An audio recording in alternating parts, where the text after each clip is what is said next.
2026 சட்டமன்ற தேர்தல் நிறைய அதிசயங்களை நிகழ்த்தியிருக்கு. நிறைய வரலாறுகள படைச்சிருக்கு. ஒரு மேசிவான வெற்றிய தாவேகா வந்து குவிச்சிருக்கிறாங்க. ஸோ இந்த ஒரு வெற்றியில நிறைய வரலாறுகளும், நிறைய சாதனைகளும் இருக்கு அப்படின்னு சொல்லலாம்.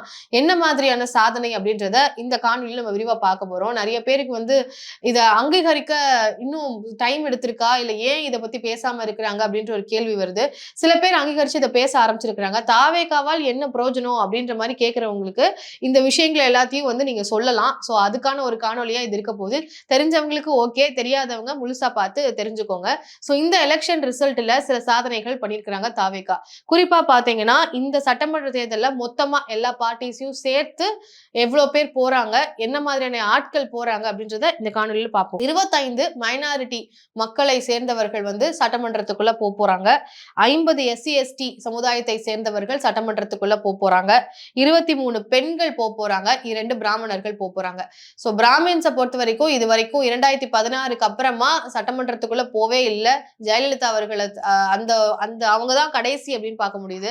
அதுக்கப்புறமா ஒரு போலீஸ் கமிஷனர் வந்து இருந்திருக்காங்க. 2016க்கு அப்புறம் கிட்டத்தட்ட 10 வருஷமா பிராமின் சட்டமன்றத்துக்குள்ளேயே போகல. சோ இது எல்லாமே வந்து மாத்தி அமைச்சிருக்கிறாரு விஜய் அவர்கள். சோ பிராமின்ஸ் அப்படின்னு ஒரு பக்கம் இவங்களுடைய கம்யூனிட்டி நம்ம பார்த்தோம்னா, ஷெட்யூல் காஸ்ட் மக்கள் வந்து ஒரு பொது தொகுதியில கண்டெஸ்ட் பண்ண வைக்கிறதுக்கே யோசிப்பாங்க. அது ஒரு விஷ பரீட்சை அப்படின்ற மாதிரி தான் அதை பார்க்கப்பட்டுட்டு இருந்தது. ஆனா அதை மாத்தி அமைச்சு கண்டெஸ்ட் பண்ண வச்சு வெற்றியும் பெற வச்சிருக்கிறாங்க. சோ இது கண்டிப்பா வந்து ஒரு சாதனை தான்.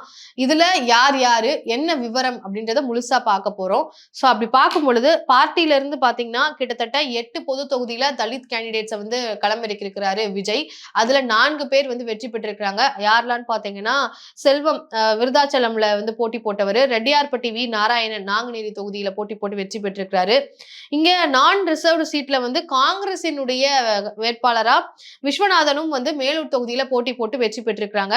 தாவேகா கேண்டிடேட்ஸ் வரும்போது 24 பேர் 44 ரிசர்வ்டு தொகுதியில தனி தொகுதியில கிட்டத்தட்ட 24 பேர் வந்து வெற்றி பெற்றிருக்கிறாங்க. தலித்துகள் வெற்றி பெற்று இந்த முறை இத்தனை பேர் வந்து சட்டமன்றத்துக்குள்ள போறாங்க. சோ இது ஒரு சாதனையாக பார்க்க முடியுது. தாவேகா செய்து காட்டிய சாதனைகள்ல முதல் இதுவரைக்கும் யாரும் செய்யாத ஒண்ணு அப்படின்றதுதான்.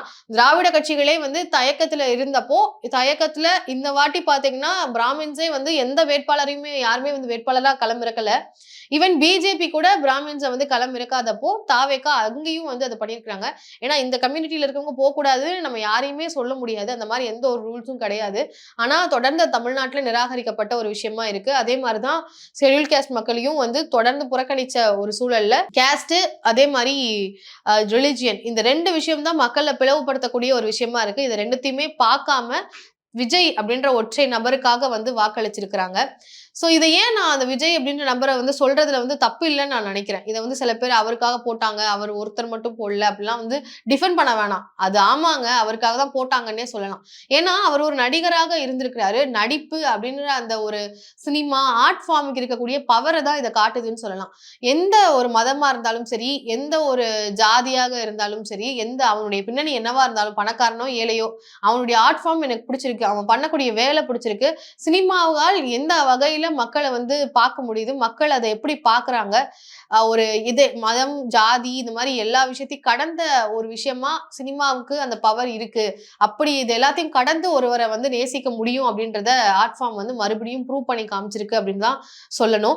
ஸோ ஆர்ட் ஃபார்முக்கு இருக்கிற ஒரு பவர் அப்படின்னு சொல்லலாம். விஜய் அவர்களுக்கு அந்த அது விஜய் அவர்கள்னால தான் இது சாத்தியமா இருக்கு அப்படின்றதுல மாற்றுக்கிறது இல்லை.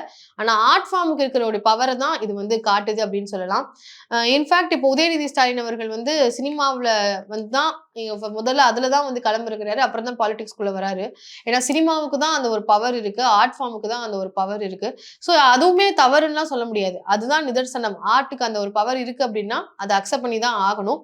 அடுத்ததா பாத்தீங்கன்னா 2வது சாதனை மைனாரிட்டிஸ்ல வந்து பாத்தீங்கன்னா கிட்டத்தட்ட 25 மைனாரிட்டிஸ் இங்க இருந்து போறாங்க. சட்டமன்ற தேர்தலுக்கு சட்டமன்றத்துக்குள்ள போறாங்க. அதுல 13 பேர் தாவேகா கட்சியை சேர்ந்தவங்க, இன்க்ளூடிங் தாவேகா கட்சியினுடைய தலைவர் விஜய் ஜோசப் விஜய். அவரை ஜோசப் விஜய் தான் அடையாளப்படுத்துறாரு. ஸோ ஒரு கிறிஸ்தவராக தான் வந்து சொல்றாரு. என்னதான் அவருடைய மதம் வந்து இப்போ நோ ரிலிஜியன் தான் அவருடைய சர்டிபிகேட்ஸ்ல இருந்தாலும் அவர் வந்து ஜோசப் விஜய் தான். சோ அது சொல்றதுல ஒண்ணும் தப்பு கிடையாது. அவர் இன்னைக்கு தமிழ்நாட்டு முதலமைச்சர்கள் பட்டியல பார்த்தாலே இதுவரைக்கும் எந்த ஒரு மைனாரிட்டி முதலமைச்சர் ஆனதே கிடையாது. இத வந்து பிரேக் பண்ணியிருக்கிறாரு விஜய் அவர்கள். நிறைய பேரியர்ஸ உடைச்சிருக்கிறாரு. அதுல இதுவும் ஒண்ணு. சோ மதத்தையும் கடந்து இங்க வந்து அவர் முதலமைச்சராக பார்க்கப்பட்டிருக்கிறாரு. அதே சமயம் 13 பேர் அப்படின்னு பார்க்கும் பொழுது மரியா வில்சன் அவர்கள் ஆர்கே நகர் தொகுதியில வந்து ஒரு மைனாரிட்டியாக களமிறக்கப்பட்டு வெற்றி பெற்றிருக்கிறாரு. அவரும் இன்னைக்கு சட்டமன்றத்துக்குள்ள போறாரு. தாஹிரா அவர்கள் ராணிப்பேட் தொகுதியில வந்து போட்டி போட்டு அவங்களும் வெற்றி பெற்று போறாங்க. கடந்த தேர்தல்னு பார்க்கும்போது 15 பேர் வந்து சட்டமன்றத்துக்குள்ள போனாங்க சிறுபான்மை மக்கள்ல இருந்து. இந்த முறை 25 பேர் வந்து போறாங்க. கிட்டத்தட்ட 10 பேர் அப்படியே வந்து அதிகரிக்கிறாங்க. அதுக்கு முக்கிய காரணம் தாவேகா. அடுத்ததா பாத்தீங்கன்னா முஸ்லிம்ஸ் ரெப்ரசன்டேஷன். முஸ்லிம் ரெப்ரசன்டேஷனை பத்தி நானே தேர்தலுக்கு முன்னாடி ஒரு வீடியோ பண்ணியிருந்தேன். இஸ்லாமியர்கள் இவ்வளோ பாப்புலேஷன்ல இவ்வளோ பேர் இருக்கிறாங்க. ஆனா ரெப்ரசன்டேஷன் பாத்தீங்கன்னா இவ்வளவு சொற்பமா இருக்கே அப்படின்னு தான் வந்து பார்க்க முடிஞ்சது. ஆனா இந்த முறை அது அப்படியே வந்து அதிகரிச்சிருக்கு. அதுக்கும் ஒரு காரணமாக இருக்கிறாங்க. மத்த பார்ட்டிஸ்ல இருந்து அப்படின்னு பார்க்கும்பொழுது பால் மனோஜ் பாண்டியன், அப்புறம் ஆஸ்டின், திமுகவினுடைய வேட்பாளர்கள் சவுத்ல இருந்து ஒரு மைனாரிட்டியாக வந்து சட்டமன்றத்துக்குள்ள போறாங்க. அதே மாதிரி IUML உடைய MLAs ஜவஹர்லாவும் அதே மாதிரி தமீமும் அன்சாரி அவர்கள் MMK MJK ரெப்ரசன்டேட்டிவ்ஸா வந்து உள்ள போறாங்க. இவங்க 2 பேருமே நாகப்பட்டினம் சிதம்பரம் தொகுதியில போட்டி போட்டு வெற்றி பெற்று இன்றைக்கு சட்டமன்றத்துக்குள்ள போறாங்க. உதயசூரியன் சின்னத்துல தான் இவங்க போட்டி போட்டிருந்தாங்க. இப்ப பாத்தீங்கன்னா கிட்டத்தட்ட 8 முஸ்லிம் வந்து சட்டமன்றத்துக்குள்ள போறாங்க. இஸ்லாமியர்கள் மீது நாடு முழுவதும் எவ்வளவு பெரிய வெறுப்புகள், அதே மாதிரி நிறைய மத பிரச்சனைகள் போயிட்டு இருக்கக்கூடிய சூழல்ல இது ஒரு ஹெல்த்தியான விஷயமா தான் பார்க்க முடியுது. சோ NDAல வந்து பாத்தீங்கன்னா எந்த ஒரு இஸ்லாமிய ரெப்ரசன்டேஷனுமே கிடையாது. அங்க முஸ்லிம் MLA வேட்பாளரே வந்து போடல NDAல. ஒரே ஒரு மைனாரிட்டி தான் வந்து சட்டமன்றத்துக்குள்ள போறாங்க. அதுவும் லீமா ரோஸ் அவர்கள், லீமா ரோஸ் மார்டின் லால்குடியில வெற்றி பெற்று கிறிஸ்தவராக அவங்க வந்து இப்போ சட்டமன்றத்துக்குள்ள வந்து போறாங்க. சோ தாவேகாவினுடைய வேட்பாளர்கள் வந்து பாத்தீங்கன்னா முழுக்க முழுக்க வந்து இப்போ திமுகவை பொறுத்த வரைக்கும் திமுகன்னு மட்டும் இல்ல, அதிமுக, பாஜக எல்லாருமே வந்து இப்போ ஒரு தொகுதியில எந்த கேஸ்ட் மெஜாரிட்டியா இருக்காங்களோ அவங்கள களமிறக்குனாதான் மக்கள் வந்து ஓட்டு போட்டு வெற்றி பெற வைப்பாங்க அப்படின்ற அந்த ஒரு வியூகத்துலதான் வந்து களமிறக்குவாங்க. அதை பிரேக் பண்ணி விஜய் மக்கள் இயக்கத்துல யாரெல்லாம் அதிகமா செயல்பட்டு இருக்கிறாங்களோ அவங்களுக்கு வாய்ப்பு கொடுத்திருக்காங்க. பரவலா அந்த இயக்கத்துக்கு சம்பந்தம் இல்லாதவங்க இல்ல புதுசா கட்சியில வந்தவங்களுக்கு எல்லாம் வாய்ப்பு கொடுத்திருக்காங்க. அது ஒரு பக்கம் இருக்கு. ஆனா சில இடங்கள்ல அந்த கேஸ்ட் மெஜாரிட்டி இல்லாம விஜய் மக்கள் இயக்கத்துல செயல்பட்டவங்களுக்கு போட்டதுனால அந்த பர்டிகுலர் பிளேசஸ்ல எந்த கேஸ்ட் அதிகமா இருக்கோ அந்த வேட்பாளர் அப்படின்ற மாதிரி களமிறக்கப்படல. சோ இது மற்ற கட்சிகளை விட எந்த இடத்துல தாவேகா தனித்துவமா இருக்குன்னு கேட்டீங்கன்னா இந்த ஒரு விஷயத்த சொல்லலாம் நிச்சயமா. அதே மாதிரி இன்னொரு விஷயம் என்னன்னு பாத்தீங்கன்னா தலித்துகள் வந்து அவர் களம் இறக்கியிருக்கிறாரு அப்படின்றது ஒரு பக்கம் இருந்தாலும் மாவட்ட செயலாளர்களே கிட்டத்தட்ட 17 மாவட்ட செயலாளர்கள் தலித் மக்களை சேர்ந்தவர்களாக இருக்கிறாங்க. இதுவும் வேற எந்த கட்சியிலுமே இல்லாத ஒன்று. சோ தலித் மக்களை ஜெனரல் கான்ஸ்டிடியூவன்சிஸ்ல பொது தொகுதியில வந்து களம் இறக்குனாருன்னு மட்டும் இல்லாம மாவட்ட செயலாளர் பதவியும் வந்து கொடுத்திருக்கிறாரு. சோ இந்த ஒரு பொறுப்பு அப்படின்றது பல கட்சிகள்ல வந்து கொடுக்க முடியாது, கொடுக்கப்படல. குறிப்பா திமுக வந்து இந்த மாதிரி ஒரு எந்த ஒரு ரிஸ்க்கும் எடுத்தது கிடையாது. எதுக்கு தேவையில்லாதது அப்படின்ற மாதிரி அதை கடந்துதான் போயிருந்திருக்கிறாங்க. ஆனா அதிமுகல இது நடந்திருக்கு. ஜெயலலிதா அவர்கள் தலித் எழில்மலை அவர்களை வந்து திருச்சியில வந்து களமிறக்கி இருக்கிறாங்க. அதே மாதிரி தனசிங் ஃப்ரம் பல்லாவரம் அவரையும் வந்து களமிறக்கி வெற்றி பெற வச்சிருக்கிறாங்க. இது வந்து ஜெயலலிதா அவர்கள் பண்ணியிருக்கிறாங்க. அதே மாதிரி திமுகவில கூட்டணி கட்சியா இருக்கிற விசிக விடுதலை சிறுத்தைகள் கட்சியுமே இந்த தேர்தலில் கூட பொது தொகுதியில ஒரு தலித் வேட்பாளரை களமிறக்கிருக்கிறாங்க. குறிப்பா பாத்தீங்கன்னா பன்னீர்தாஸ் அவர்கள் திருப்போரூர் தொகுதியில வந்து களமிறக்கிருக்கிறாங்க. இவங்க எல்லா தேர்தலையுமே தலித் மக்களுக்காக வந்து வாய்ஸ் அவுட் பண்ணி களமிறக்கிறது உண்டு. ஆனா அது பெரிய அளவுல பேசப்படாத காரணம் அவங்களுக்கான அங்கீகாரம் கிடைக்காதது. ஆனா தாவேகா பேசப்பட்டதுக்கு காரணம் அங்கீகாரமும் கிடைச்சிருக்கு. ஜெயலலிதா அவர்களுக்கு அந்த ரெப்புடேஷன் போறதுக்கு முக்கிய காரணமும் அந்த அங்கீகாரம் அவங்களுக்கு வந்து கிடைச்சிருக்கு. களமிறக்குனது மட்டும் இல்லாம வெற்றியும் பெற்றிருக்கிறாங்க அப்படின்றது. சோ அதனாலதான் வந்து இப்போ இந்த சூழல்ல இந்த சொசைட்டில ஒரு தலித் ஆக்டிவிஸ்டா ஒரு தலித்தினுடைய ஸ்போக்ஸ் பர்சனா இருந்து பேசக்கூடிய ஒரு நபராக அறியப்படுறாரு ரஞ்சித் அவர்கள் இயக்குனர். அவரும் வந்து என்ன சொல்றாருன்னா கேஸ்ட் ரிலிஜியனை கடந்த ஒரு தேர்தலாக இதை பார்க்க முடியுது. நிறைய இடங்கள்ல தலித் வேட்பாளர்கள் வெற்றி பெறது இதுதான் வந்து இந்த தேர்தல்ல தான் இது நடந்திருக்கு அப்படின்றதையும் அவர் குறிப்பிட்டு விஜய் அவர்களுக்கு வாழ்த்து தெரிவிச்சிருந்தாரு.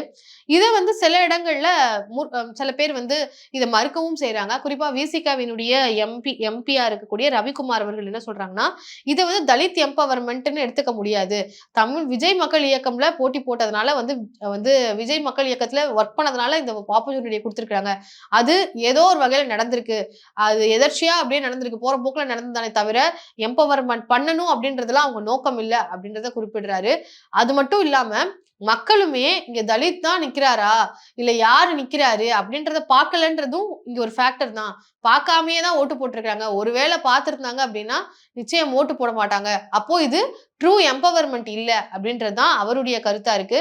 ஆனா பல பேர் இத மறுக்கிறாங்க. ஏன்னா 17 பேர் வந்து மாவட்ட செயலாளர்ல இருந்து தலித் மக்கள்ல இருந்து போட்டிருக்கிறாரு அப்படின்னா, அது வேற எந்த கட்சியும் செய்யாத ஒன்று அப்படின்றத நிச்சயம் மறுக்க முடியாது. அடுத்ததா பிராமின் வேட்பாளர்கள வரலாம். பிராமின் வேட்பாளர்கள் நான் சொன்ன மாதிரி 2016க்கு அப்புறமா சட்டமன்றத்துக்குள்ள பிராமின்ஸே போனதில்ல.